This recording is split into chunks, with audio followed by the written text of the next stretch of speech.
Welcome back to Behind the Mountain with Showy Helmets. Today we're going to be doing a museum tour with the legendary John McGuinness and Michael Rutter.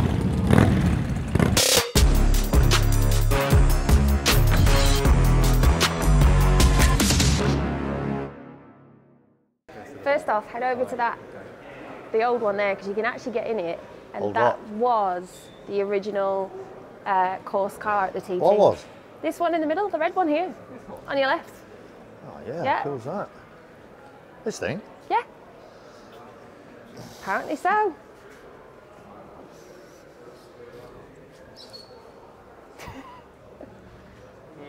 Yeah, on you go. You drive now.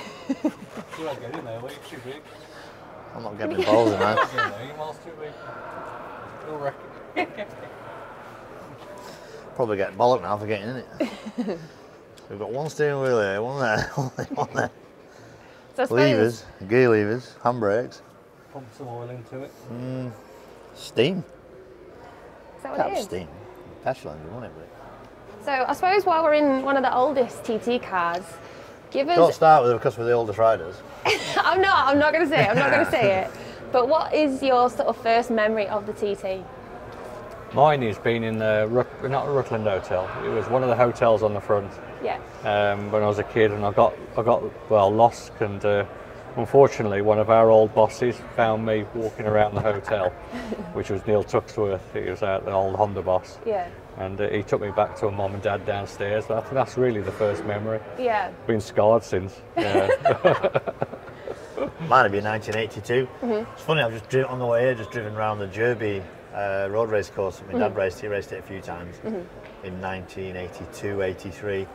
And then he brought me across, obviously, and to watch him race, which was epic. And that was just before the TT practice started. So, yeah, my first experience was my dad just stuck my head under some ropes down Braille and watched the leading guys come down there. And I was like, what?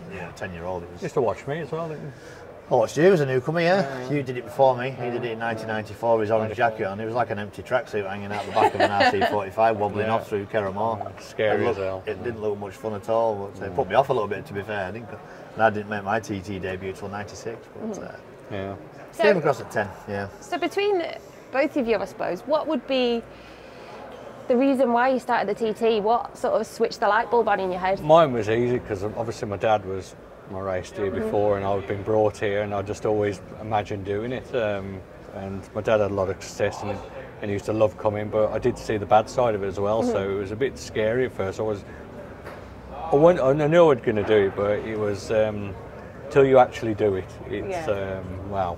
You know, yeah, special. When you're 10-year-old, I wanted to do it. It was just like this comic book hero. Legends of the sport, you know, like there's no internet then, so you just waited for your motorcycle news to come out and you'd read it and you'd be like, wow, you know, he's done this, that and the other. But I don't know, when I first started racing at 18, I didn't want to do it, so I asked my other mad them, you know, the 19 didn't want to do it, 20, we're all super teens, we were super teens together, and we were all saying, oh, we're not doing it. David Jeffrey said he wasn't doing it, a few others. Yeah. Did he? David said he didn't do it, I didn't know. He was a teenie, yeah. I thought he'd be well up for that straight away. I remember he was always the cool kid with that big American motorhome. No, we didn't have motorhomes at the time. And trucks. He had all the gear, didn't he? And he said he wasn't doing it. And then we just sort of grew up a bit more and decided to do it. Yeah, but it's got a lot to answer for, I'll tell you. You know. Do you think it gets less scarier as time goes on, or does it? The pressure. I think going up to the start line and everything gets easier. Yeah. And sitting on the grid gets easiher, but everything else gets harder. It's like it's a long race. 6 laps around here, it's a long race. Yeah. Especially at our age, you know. It's. You brought the age thing up, not me. So. It's we're laughing about it, and it is difficult. You know, it's difficult. Obviously, the time stops for no man, but you know, in your head, you're 25 in your head. And really, we're not, you know, and I feel a little rude awakenings this week. It was hard work, it's been hard work through practice and dealing with the new generation of bikes that are faster and more power and tyres are better, aren't they? Different little quirks and way they work. And you know, it's big wake up call again, especially having 2 years away. It's, for me and John, that's probably the worst time it could have been, because we were still nearly young. Yeah. And then those 2 years had just been a stop, 3 years. Yeah. Stop and massive shock to get back. Yeah, them nerves. I was really nervous on the start. Just probably put a lot of pressure on myself. Yeah. Starting number 1 as well. It's got to be the worst. Number 1, 50-year-old, 30th anniversary of the Fireblade, 100 start. It was just this box tick. I was just like, there's that much that it just added up to this big. And, you know, it's hard. You know, you let the clutch out, and I was overthinking it a little bit. It took me a while to settle down, but brought the bike home. So I think that's a realistic result where we were, to be fair. Yeah. Well, I think you did well, actually. Got to say so. You wouldn't say that. I did actually. I think you did well. Yeah, top 6. Very impressed. A few went out, but yeah, I'll take it. No, don't worry. You've still got a finish round here, aren't you? Brill. Right, should we go and have a look at some bikes? You won't get out now. Do you want to lift out? I wonder about this side, yeah. 800 miles or something. So what do you prefer, classic stuff or current? Current. Big question. Current, I think, but I still like the history of it. A lot of riders have no interest in all this. Like, you just walk past it all. Not a care in the world, but I like. My dad was a bike dealer, so I just grew up with him. I didn't know any different. It was just. They do bring back memories. Like my dad was the first one to finish on the podium on a road race on Jessup. Yeah. So just little things you remember, You remember, like remember going on the back of him in '85. He took me around for a lap on the race bike because they were just that what it was. He used to race one of those, take the seat off the back, and sit me on it and go around and do a lap. So it was fantastic. Going over the mountain, people trying to race him as well. Like, it was just hilarious. A sensible bike, one you could buy one not too expensive. You could go racing to a degree, couldn't you? I bet there were a handful, like. I bet there were. They were men, them boys, racing them. So we've got senior race coming up end of the week. How are you feeling about it? Obviously, it's been pretty intense, hasn't it, the past week and a bit now? Yeah, very intense. Been non-stop. Hopefully, I can beat John. Is that the goal? That's just my goal. And where I finish, just got to beat John. So I think it's going to be a bit difficult.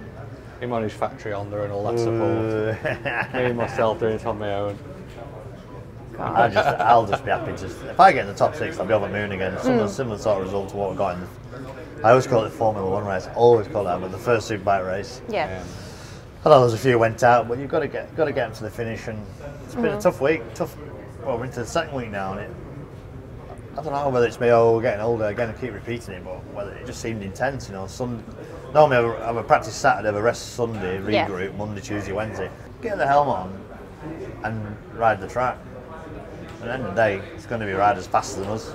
Yeah. But I've been there, done it before. I've been in that position, and it's I'm not in that position anymore. But I still buzzing my head off when I came in after that first race. The stocker race was good. 600 race was poor. A road poor. Bike was probably not the fastest, and you can't just rock up here at the TT and whip some bikes out the back of the van and expect to do any good. You've got to be absolutely on your money and So, Brill, lads, I won't keep you too much longer, but good luck for the rest of the TT.